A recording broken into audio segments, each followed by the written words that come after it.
thank you very much and welcome, Aasif, to this Renewable Energy Hotline with ATA Insights. I'd like to welcome you and to thank you for your time. And we're going to be talking today about the new technology proposals from Trina.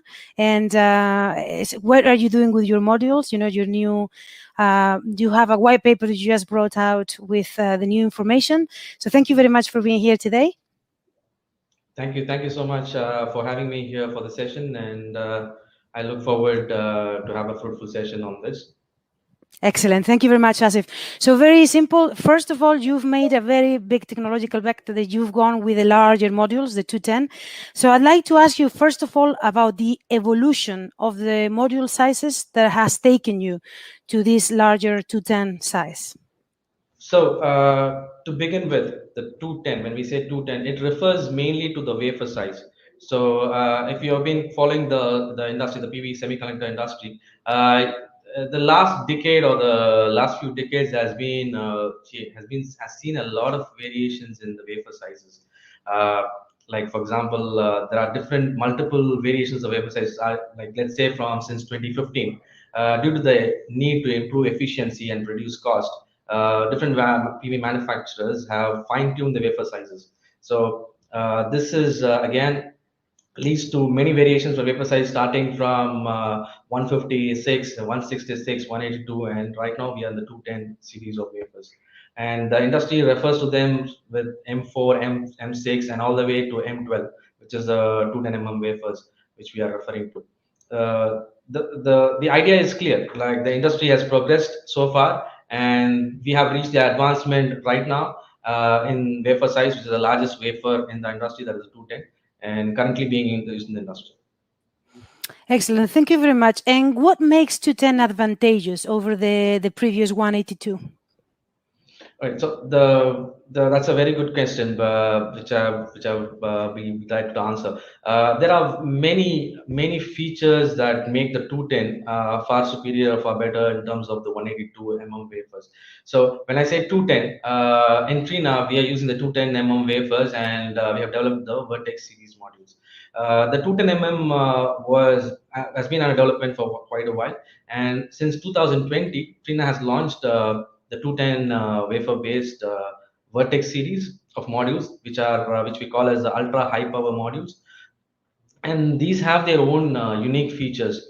And the 210 wafers from the Vertex series modules are a low voltage, high power architecture, which is leading the industry by higher by 35 to 90 watt, and this brings more value to the customers. Now, speaking of sizes, these are bigger modules which are better in every aspect. So the 210 wafers are larger size wafers compared to the 182 and the 16 that are available in the market. So the theory behind the hotspot of the modules is that larger wafer size reduces the risk of hotspots in the cells, and which is actually limiting the heat dissipation and making the heat dissipation uniform. And this is how the hotspot reduction is achieved in the largest wafer sizes. Moreover, at Trina, during the wafer manufacturing processes, during the module manufacturing process, the Vertex 210 follows technology advancement such as non-destructive cutting, high density encapsulation. These are some of the major new technology advancements that have been followed in manufacturing. The benefits of these are they reduce the micro cracks, which also eventually reduce the risk of hotspot in the long run, meaning the reliability of these 210 based wafer series or the Vertex series is higher compared to the competitive products which are available in the market. And also, just to make a note that we are the pioneers in adapting these manufacturing techniques, which are enabling the product's reliability. So that is one of the major points I would say. The second best point I would emphasize here is, like I said, the Vertex 210 series is known for the innovative low voltage, high string power design. So what does it translate? The power of a single module is about 400 to all the way to 670 and 680 watt peak, and the voltage ranges between 40 to 50 watt. So for a certain number of modules is required to be connected in series to form a string, and the string voltage is required to generate an AC power.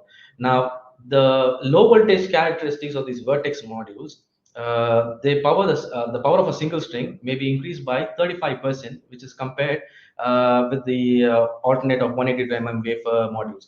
The 210 are able to achieve higher string power even at a lesser number of strings connected.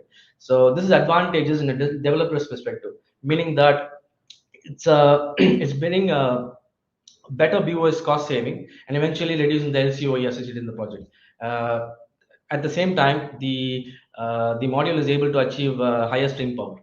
So this is one of the other innovative features that is emphasizing in this in the 210 wafers. I mean, yeah, like this, there are various other technology advancements. I can go on with the advancements in technology, but on how the vertex 210 is better than the 182 and the other competitive market products, but I would wish to share the white paper of the vertex for the knowledge and reference. I think ATA will be able to share the link for downloadable link for the vertex white paper, which will be more of a knowledge sharing and high, and it has enough analysis speaking about how the 210 wafer vertex series is a better product in the market.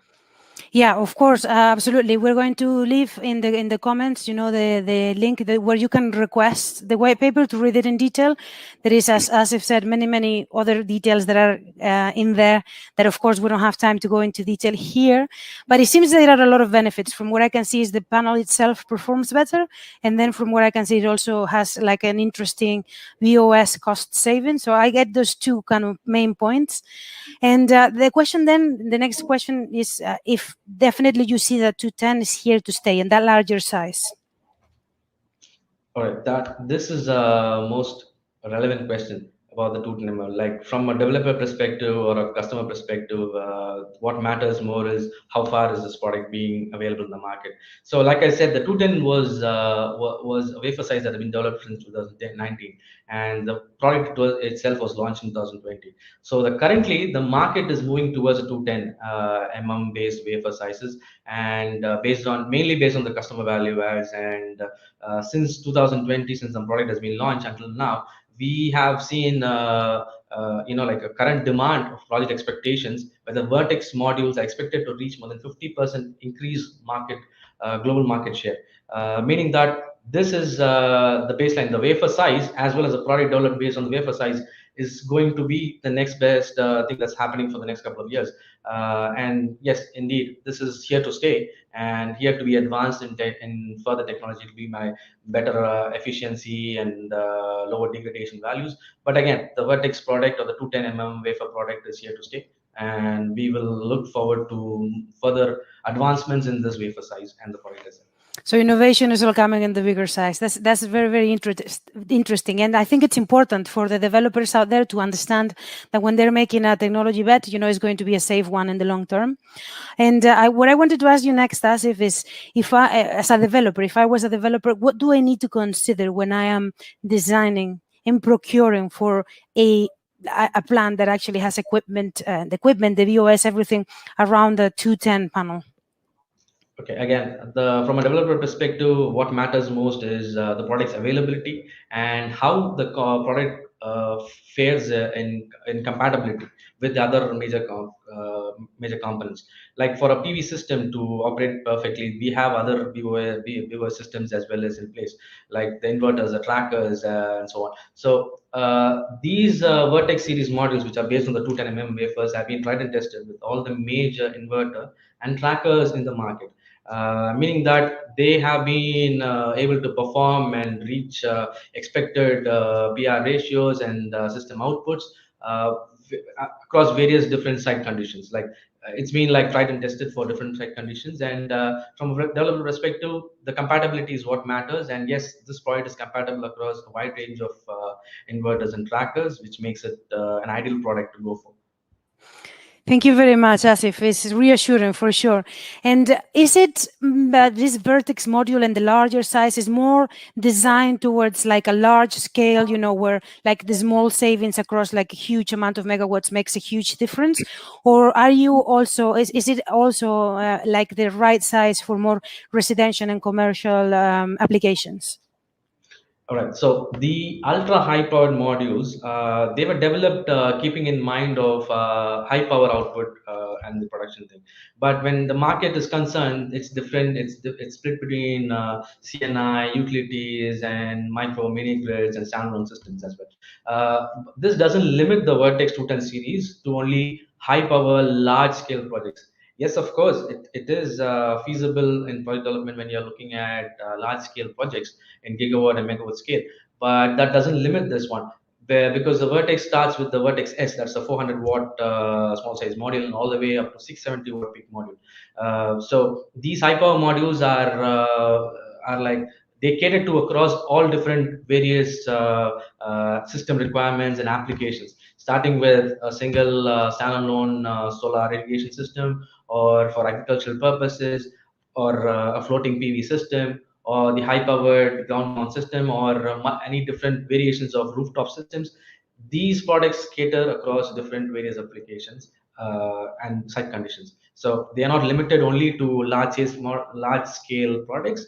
They are also available for a series of different applications. Excellent, thank you. And again, I keep on thinking about the developer, because this is kind of what comes to mind. If I am making a project with the larger panels, with the Vertex panels in 210, how does it affect my logistics? Particularly, the question is about how many panels I can fit in containers. How does it work in terms of the transport? How does it work for the Vertex series? Okay, that is most relevant question, because mainly this is a question that has come to everybody's mind and been a challenging question from the market as well, because these are high power modules, one, and the size of the module is higher, sorry, bigger, meaning that it will have challenges. But no, it doesn't have any challenges in transportation, because if you see, we are able to achieve around 936 pieces of 400 watt peak Vertex series in a container, and 620 pieces of 550 watt peak Vertex product in a container. Meaning that this model is developed with the innovative packing concept, maximizing the space utilization in containers. So this is giving us more than 12% of saving in transportation costs compared to the traditional packing. So what does it translate to? Is yes, it gives you more watt peak per container. You're able to achieve higher watt peak per container compared to the competitive products. And we are using a vertical innovative placement, which occupies, which is giving better transportation and reducing the overall transportation cost as well, and increasing the number of modules per container. So yes, it is logistically, in terms of logistics, it is making sense, and it is a beneficial product in terms of cost saving in logistics, as well as it's able to provide high power output, and matching the per container what we. Okay, so the APCs don't have to worry. They actually can work as per usual in terms of transporting the containers and the panels within. So thank you very much for that. Yes, yes, the EPCs don't have to worry about it, and because the modules per container are higher compared to the competitive products, and moreover, transporting it to site and the installing them is an easy, because the high power or the high size modules come with alternative solutions that enable it to easily transport to the site. So this makes it an ideal product. Excellent. You've thought about everything from what I can see. I'm still hoping to catch you in one of the questions. And let's talk about module innovation in the future. It's clear that the photovoltaics industry, the cost, what we see in tenders, and keeps coming down. And I don't know to what extent, we can keep up this and for how long. But what is clear is that the panel is one of the key components that is going to be driving this innovation, which by and large is being driven towards lowering costs, by raising efficiencies or whatnot, and to become more circular. And so just wanted to, from Trina's perspective, where do you see this module innovation? Okay, so innovation doesn't stop from the wafer size alone. Like I said, the wafer industry has seen a lot of change in the past 10 years. The size of the module has never achieved a unified standard, but right now we are seeing the 210, after the launch of 210, and the market is more gearing and more adapting to this product, because one, it is more compatible and there are additional add-on values to the customer. So this is becoming the next best product. Now, in terms of say, technology innovation coming to the future, so yes, we are looking at products as N-type products and TopCon products that are which are higher efficient and is able to give you low grid degradation values. And yeah, the most important factor that needs to be thought about this is these advancement or innovative feature products will be based on the 210 mm. So the 210 mm is the next best thing, like I said, and it will be the base for any technology advancements based on the new wafers. So we are looking forward to more in the future from the 210. Excellent, thank you. Where are you seeing the uptake of these vertex modules and the larger sizes, geographically speaking? So Vertex is the product developed based on the 210 is not only limited to certain geographies. It's a global product. We are seeing a global demand, and this is being resonated across all the regions and all the markets. Like for example, if you see the MENA and the Middle East and GCC market, here the demand is more for high temperature high and products that are able to withstand high temperature. And yes, this product has been tested and tried for high temperature testing, and it has performed well with various IEC standards, and it has proved itself that it works with the industry in this region specifically. And so the market is more relying on it, and because it's a reliable product, first of all, and we are seeing major demand because of this adaptability in technology, meeting the local demand and the local geographical requirement.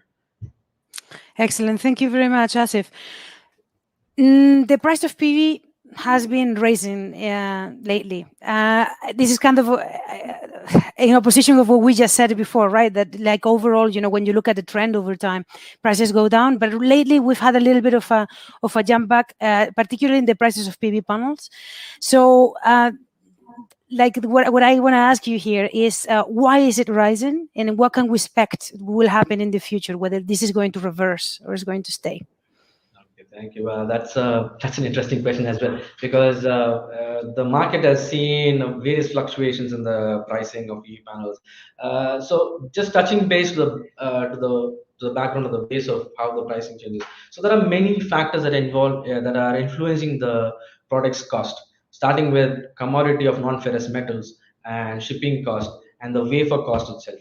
And in recent trend of the recent years and the recent quarters, the change in pricing of PV panels is more related to the polysilicon or wafer size increases because of a supply shortage and demand in the market. So this is what we have seen so far, mainly because of the raw materials demand and the price changes. The product's price is also being fluctuating. And about the future, we look forward to more stabilized pricing of raw materials and availability. And this is something that we can look. But from Trina's perspective, we have secured raw materials that are to meet this supply and demand shortage. So we don't incline towards like much of a change in pricing, but we do look forward to a better pricing in the future. Thank you very much. And the next question is about more the circularity, recycling, and the end of life of panels. What are you doing at Trina to make sure that you're improving all of these areas for your panels?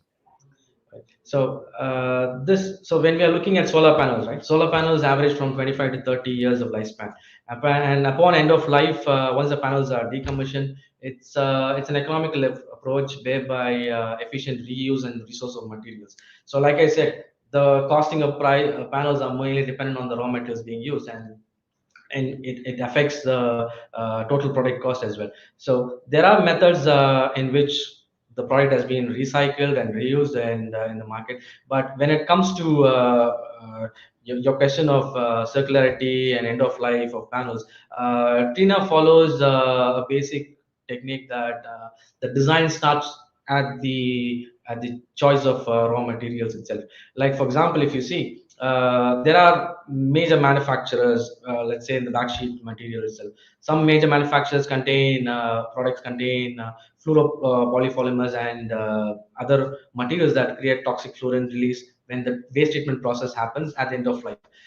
In Trina, we use fluorine-free backsheet substrate, and these establish a very environmentally friendly end-of-life treatment, meaning that we are more mindful about the environmental impact. So our product design and development starts with the raw material and use of right raw material. So we are able to, compensate to the circularity of the ecosystem, and as well as the recycle end of panels in this way. Thank you very much for your time today, for answering our questions. In my books now, you are expert number one in PV panels. You've clearly spent a lot of time on that. And I look forward to speaking to you again in the future. Thank you for your time.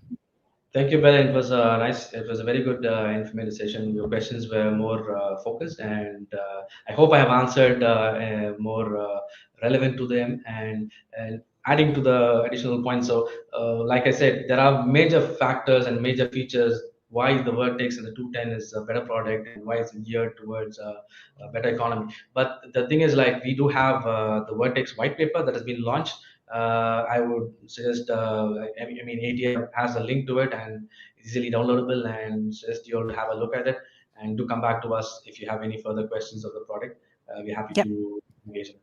Thank you Thank you so very much. much. Yeah, I have taken a look at the white paper. I do recommend that people who are obviously working on this to take a look. I think there is a lot of very relevant information in there of how the different the decisions were taken and why. So please, just you can request the white paper from the link that we're going to share. But also, we also encourage you to reach out to Aasif over LinkedIn, or if you need his details, let us know and we'll put you in touch.